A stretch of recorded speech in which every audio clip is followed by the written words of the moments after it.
For this quick tips, we're going to take a look at some cool filler that I made to fill in some extra spaces in my horde unit.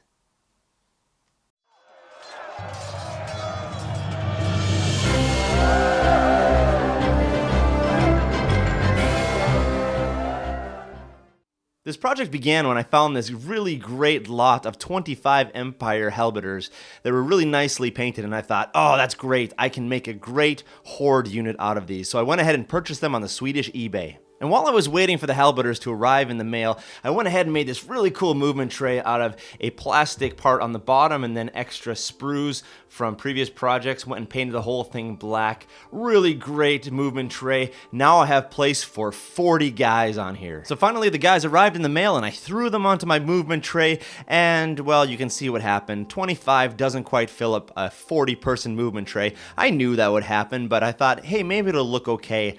But this looks pretty empty. Well, I went and dug up 5 more guys to make it 30 total, and I put those 5 in the back. The problem is they have a different painting scheme, and there's really no clear purpose for why they look differently than the others, so that still feels a little empty and it looks a little bit strange. So I went and sat down and thought to myself, well, how can I remedy this problem? And I came up with the idea, I'm going to make a filler for 10 guys. And here is a close-up look of the 10 guy filler that I came up with to throw in the middle of the unit. So let me just walk you through the process here and show you the different components that are involved in this. It's kind of a mishmash of different things that I threw together on one piece. Now I started out on the bottom. It's just a simple black plastic piece from a 3-ring binder, from the cover of a 3-ring binder that I cut out. It's really nice, thick plastic, easy to cut to the right specification, so that works really well. On top of that now, I glued down several different pieces. First, this piece right here came from a different play set. It was actually some sort of pirate play set, but it had the perfect scale. And it was really nice because what it had set out was these 2 barrels, and it had these cannonballs in the middle and the rope that's all rolled up on the side. So I went ahead and glued these down with hot glue on this side.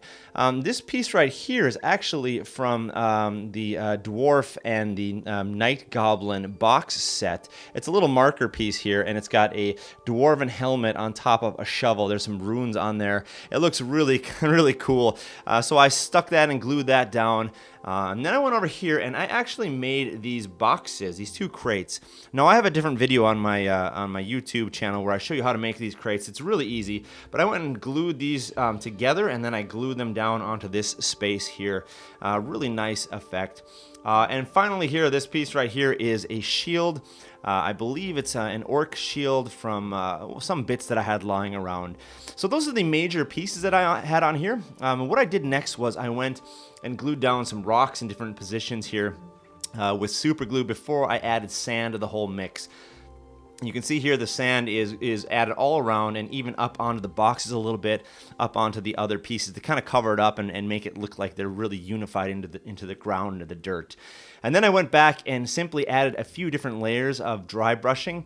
I started out with a darkish brown into a lighter brown, then I ended up with some grays. You can really see the grays and then the bone color and the whites that are really popping here.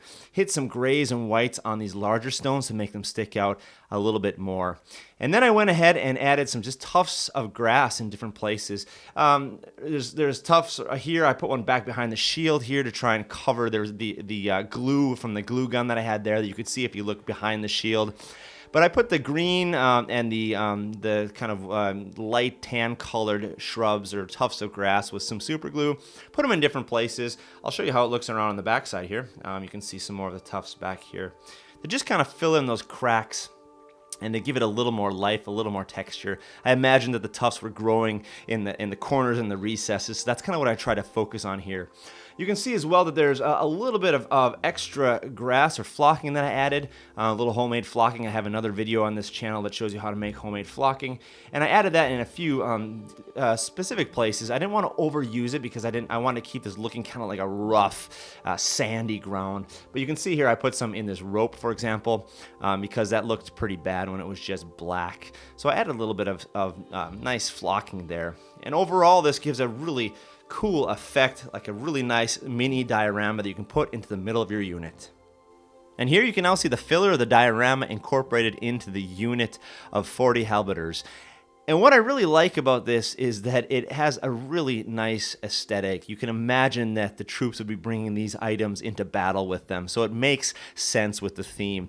If you want to be really picky, however, you'd probably want to match the bases of the soldiers with the base of the diorama. I really like the aesthetic of the diorama, kind of this really rough, dirt-based theme. So I may go back and actually rebase the Helveters eventually. But what's really cool about this as well is that suddenly now the 5 guys with a different color scheme in the back have a place. They fit in here. We can tell a story about why they look differently. And we could say this, that those 5 are responsible for taking the goods in. They're responsible for carrying the goods and for watching the goods as this unit marches into battle. So suddenly now 5 guys with a different paint job, because we add this diorama, now have a really cool place in this unit. Well, there you go, a quick look at how to make some dioramas or fillers that really add to the aesthetic of your units and fill out any spaces that you might have when you're making your horde units. I really am impressed with how this project turned out. It was super easy and super fun to use these different bits and try to incorporate them into one single piece. Well, thank you for joining us here today at Grey Army Gaming for the future of fantasy.